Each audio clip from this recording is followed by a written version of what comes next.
মাত্র ২ টো ডিম দিয়ে চুলোতে আজকের আপনাদেরকে চকলেট পাউন্ড কেক তৈরি করে দেখাবো। লাগবে না কোনো ওভেন। দোকানের থেকেও কিন্তু এই কেকটা সফট, নরম আর মজার হয়।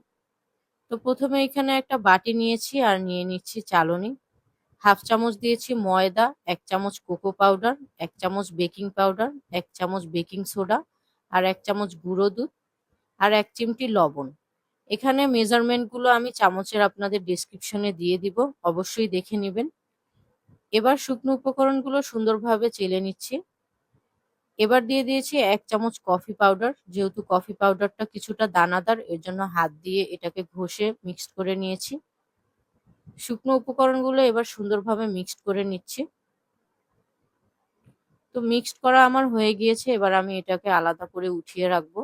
এবার 2টো ডিম নিয়েছি আর ডিম থেকে আমি কুসুম দুটোকে আলাদা করে নিব। এই কেকটা কিন্তু কিছুটা আমি পেস্ট্রি কেকের মতো করেই আপনাদের তৈরি করে দেখাচ্ছি, কারণ এইভাবে তৈরি করলেও কিন্তু পাউন্ড কেকটা সহজ হয়।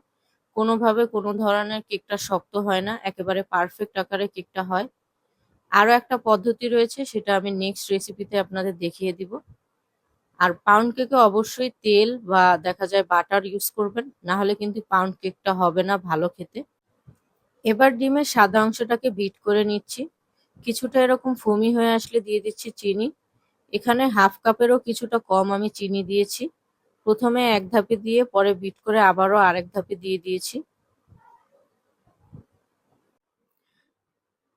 এরকম কিছুটা ফোমি হয়ে আসলে এরপরে দিয়ে দিচ্ছি ডিমের কুসুম দুটো, দিয়ে দিচ্ছি 1 চামচ ভ্যানিলা এসেন্স, এরপরে দিয়ে দিচ্ছি 1 চামচ চকলেট গানাশ। এখানে একটা জিনিস খেয়াল রাখবেন, চকলেট গানাশটা অতিরিক্ত দিয়ে ফেলবেন না, তাহলে কিন্তু কেকটা তেতো হয়ে যাবে। আমি কিন্তু এখানে বাটারটা যে গলিয়ে রেখেছিলাম সেই অংশটুকু কিন্তু আপনার ক্যামেরা অফ হয়ে যাওয়ার জন্য দেখাতে পারিনি, তবে এখানে কিন্তু দেওয়া হয়েছে। আপনারা অবশ্যই যখন বিট করবেন তখন দিয়ে নেবেন। এবার ব্যাটারটার মধ্যে শুকনো উপকরণগুলো আমি ধাপে ধাপে দিয়ে দিচ্ছি। শুকনো উপকরণগুলো অবশ্যই চেষ্টা করবেন ধাপে ধাপে দেওয়ার। তো আমিও এক ধাপ প্রথমে দিয়ে তারপরে কিন্তু বাকি অংশটা দিয়ে দিয়েছি। এবার আমি মোলটার মধ্যে যাতে কেকটা লেগে না যায়, এর জন্য আপনারাও একটু তেল ব্রাশ করে বা বাটার ব্রাশ করে নিতে পারেন।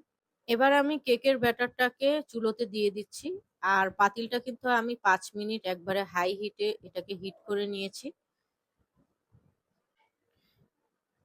আমি কেকটাকে 20 মিনিট একদম সুন্দরভাবে বেক করে নিয়েছি লো হিটে। তো দেখতেই পাচ্ছেন কেকটা কিন্তু একবারে সুন্দরভাবে হয়ে গিয়েছে। এবার কিছুটা ঠান্ডা করে আমি মোল্ড থেকে বের করে নিচ্ছি। অবশ্যই ঠান্ডা করে নিবেন, না হলে কিন্তু কেকটা ভেঙে যাবে। কেকটাকে ডেকোরেট করার জন্য এখানে সামান্য পরিমাণ চকলেট নিয়েছি, আর চকলেটটাকে গলানোর জন্য এখানে বাটার আর 2 চামচ হুইপ ক্রিম দিয়ে গলিয়ে নিয়েছি। এই চকলেট গলানোর রেসিপিটা আমি কোনো ভিডিওতে আপনাদেরকে দেখিয়ে দিব।